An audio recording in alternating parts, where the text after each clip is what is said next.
Praise the lord. మన ప్రభువును రక్షకుడైన క్రీస్తు యేసు ప్రభువారి శ్రేష్టమైనటువంటి నామపేట మరొక సమయానికి శుభాభివందనాలు తెలియజేస్తున్నాను.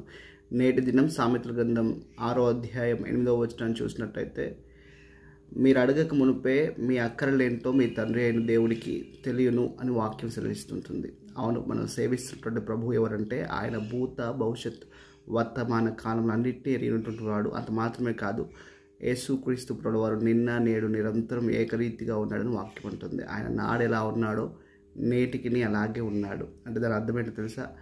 నాడు ఆయనలో ఏ సామర్థ్యం ఉందో నేటికి ఆయనలో అదే సామర్థ్యం ఉంది. రాబో కాలంలో కూడా అదే సామర్థ్యం ఆయనలో కనబడుతుంది. హల్లెలూయా. కాబట్టి ఈ దినం నీ అవసరతలేంటో నీ అక్కరలేంటో చాలాసార్లు నువ్వు ఇతరులకు చెప్పుకుంటే కానీ నీ గురించి తెలియదు. నీ పరిస్థితులు ఏంటో ఇతరులకు వివరిస్తే కానీ తెలియదు. కొన్ని సందర్భాల్లో వివరించినా చాలామందికి అవి అర్థం కావు. కానీ నీవు సేవిస్తున్నటువంటి దేవుడు, నీ రక్షకుడు, ఆయన నీ హృదయాంతరంగమును ఎరిగినటువంటి వాడు.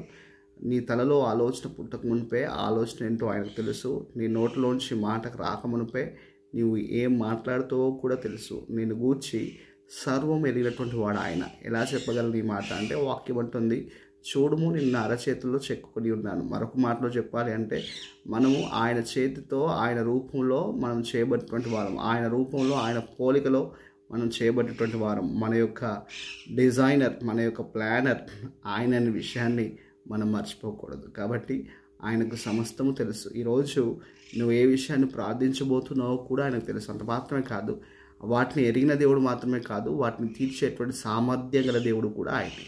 కాబట్టి నీకు అవసరతలేంటో తెలుసు కాబట్టి ఆయన తీరుస్తాడులే అనుకోనికి లేదు. వాటిని నువ్వు అడుగుమనే వాక్యం చెప్తుంది. వాక్యం ఏమంటుందో తెలుసు కదా, అడుగుడి మీకు ఇవ్వబడిన అంటుంది. ఆయన ఎరిగినటువంటి వాడే, కానీ ఆయన నీ నోటి నుండి ఆ మాట వినాలని ఆశిస్తున్నాడు.